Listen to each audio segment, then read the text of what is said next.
Almost there. Chapter 30, Tiana. As the boat bobbed along the bayou, Tiana tried her best to get some sleep. It should have been easy enough after her eventful morning, but her mind was too keyed up to allow her body to get the rest she needed. Facilier's threat consumed her. What if he made good on his promise to harm her family? Was he sending these shadowy figures to hurt her daddy right now? Was her mother safe? Would he do something to the restaurant, like set it on fire the way he'd most likely done to the Rudy Davis band's instruments? And what about Mr. Slavaggio? He still hadn't turned up, and Tiana couldn't help wondering if Facilier was behind the disappearance. The unknown was as frightening as the little she did know when it come to that awful con man and what he could do. Who knew what else he had up his sleeve and how long he planned to torment her with his requests?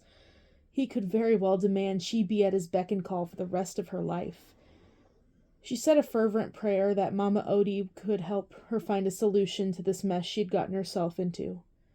Tiana gave up on the idea of getting any sleep, but kept her eyes closed. It was safer to make Naveen think she was resting, so he wouldn't turn that charismatic charm on her again.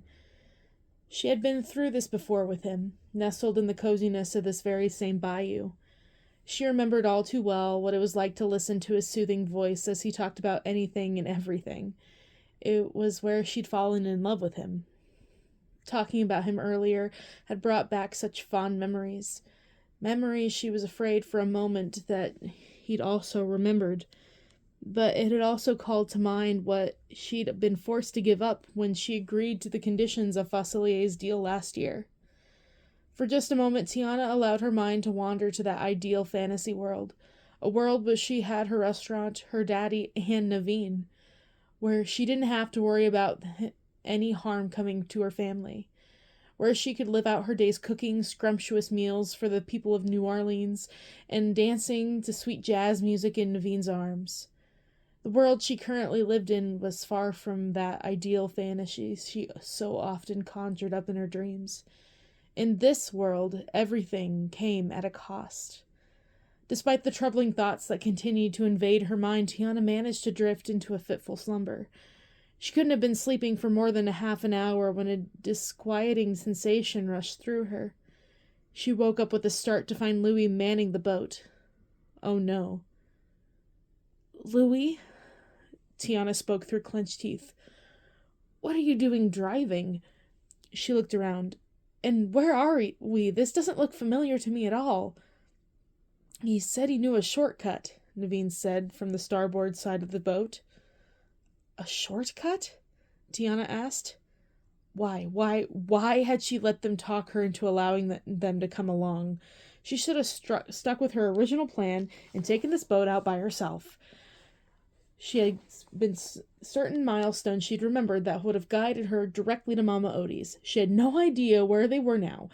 They could be heading back to New Orleans for all she could tell. Louis, tell me you know what you're doing, Tiana pleaded. I do, he replied.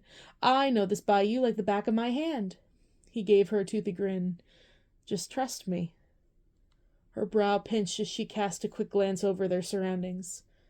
Something wasn't right about this. Whatever canal Louis had guided them into was much too narrow for their boat. She could practically reach out and touch the banks of the bayou. Louis, I'm not sure about this, Tiana warned. It's too narrow. She looked over the side of the boat. And this water is too shallow. Oh, it's not that bad, Louis said. I promise, I know what I'm... The sound of the boat suddenly crashing against the embankment rang out loudly in the quiet stillness of the bayou.